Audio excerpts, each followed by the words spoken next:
Hello বন্ধুরা, চলো আজকে চিচিঙ্গা রান্না করা যায়। তো আমি আজকে চিচিঙ্গা ভাজা করব।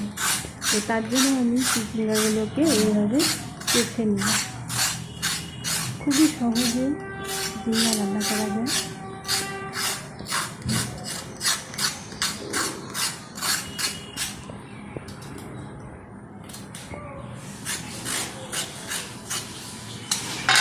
এইভাবে সব কেটে নেওয়ার পর এবার আমি এটিকে ঝিরি ঝিরি করে কেটে নেব, ছোটো ছোটো পিস করে কেটে নেব।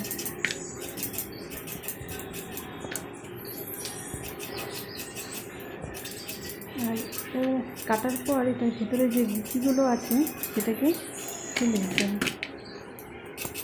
তো আমি আগের থেকেই সবগুলো ফেলে দিয়েছি।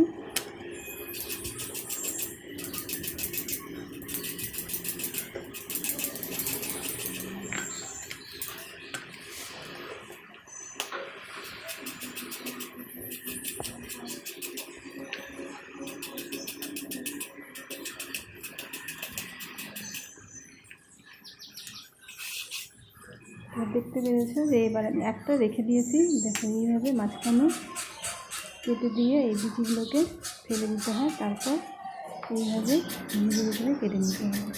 তো আমি সবগুলোকে এইভাবেই কেটে নিয়েছি।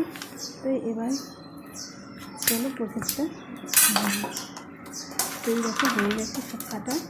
তো এবার আমি এটা ভালো করে ধুয়ে নিয়েছি। ধুয়ে এতে এবার লবণ দিয়ে কিছুক্ষণ রেখে দেবো যাতে এটা মেজে যায়।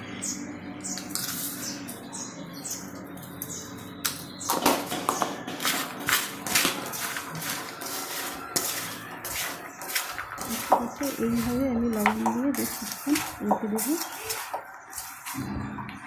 তারপর চলো বানাতে যাই।